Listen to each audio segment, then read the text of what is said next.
Well, good morning.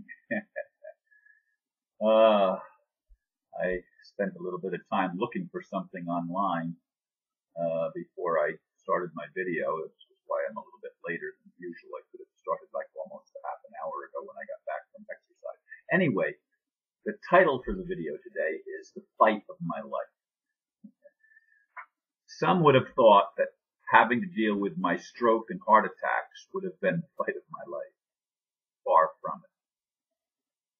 My real battle is over my home, and I do see it as a life and death issue.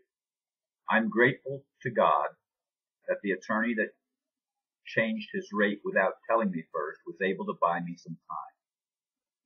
And I'm even more grateful for the out-of-state attorney who is helping me find a Florida lawyer who will actually support me and not the system. Nevertheless, she never studied common law. You heard me correctly.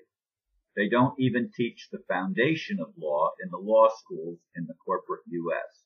Why? Because common law is based on universal principles, while their statutory law changes in each state according to the whims of the attorney politicians who set up a system to fleece the people and rob them of their natural rights under God. Folks, it's a mess, and frankly, I think it will take an act or acts of God to change it.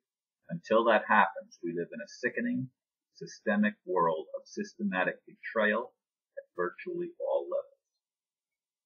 Now, of course, I wrote that blurb yesterday. I didn't change a word today that I was asked by one of the people that I mentioned in there. In any case, I couldn't find the document that lists the tenets of common law, which are principles and standards. Like the Bill of Rights is actually gives tenets of common law, the original Bill of Rights in the U.S. Constitution. But there are other things that are just standard things, and I had the page for a long time up on one of my browsers, but I can't find it this morning when I want to refer to it. In any case, what I'm referring to as common law is law that stays the same.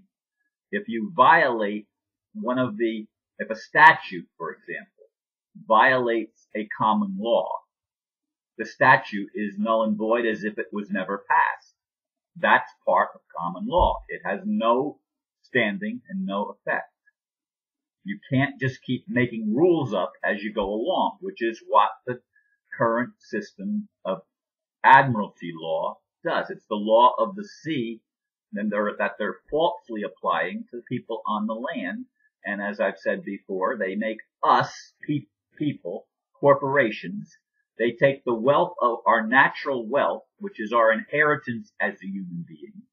They take that for themselves and they say, well, they never claimed it. The baby never claimed it. So the birth certificate shows that this inheritance was never claimed. Because it was never claimed, because the parents didn't know any better and the child was unable to respond, the state took everything. And so that creates a system of total and absolute injustice. It's not based on principles of truth. It's based on principles that are made up as people go along. And the people that are the attorneys that have been running things have been running roughshod over people's rights for a long time and making themselves rich because of it. The first attorney that changed his rate, I mean, when I first contacted him, his rate was $200 an hour, which is a lot of money.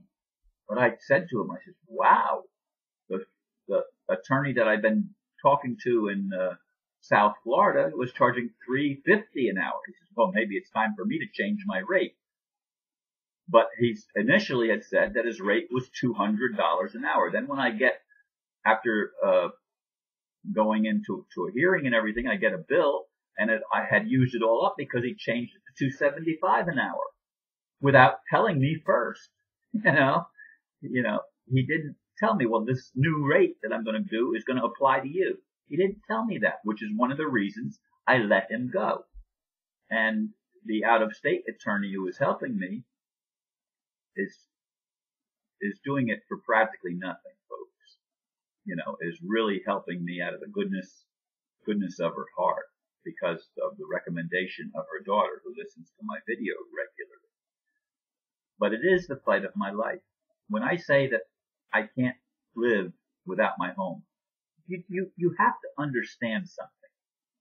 When Dr. Mary died, all of her possessions came into this house, and I held church services here until my daughter moved in. This became a church, not just a home, a church. And when my family moved in, of course, I had to stop holding the meetings.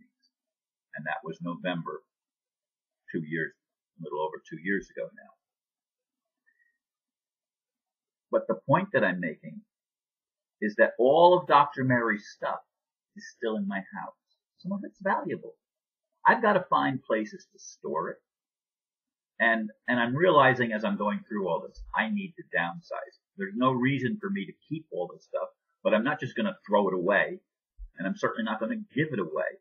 I need to turn it into capital or cash somehow to survive, because under $1,000 a month is not enough to survive, which is why I've let the court know at one point that if they were to buy my house for a fair price, or even a reasonable price, I'd let them have it relatively cheap compared to the market value.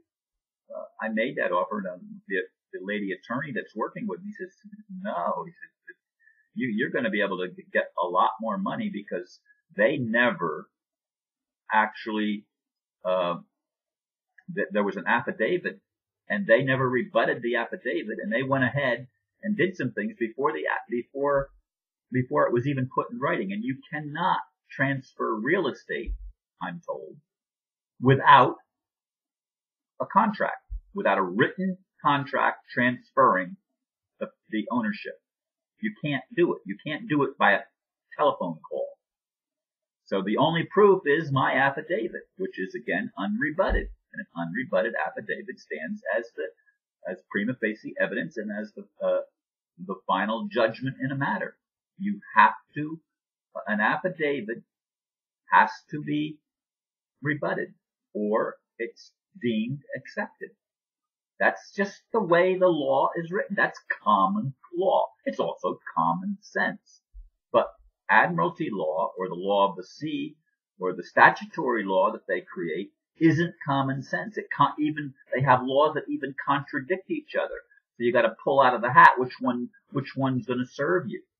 And depending on which side of the case you're on, you pick the ones that are best going to suit what you want them to say.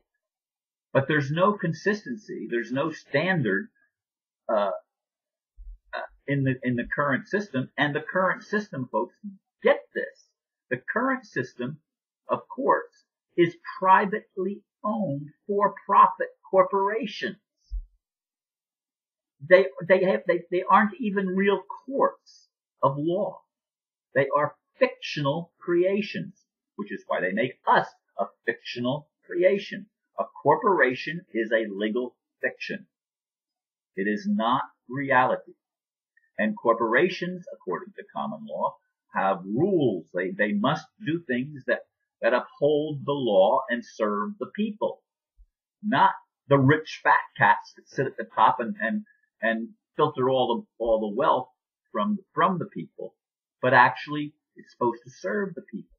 That's why I was glad to be a part of the United States, because the United States had foundational principles codified in the Bill of Rights, as I said, that said that you cannot have something taken away from you without a trial by jury.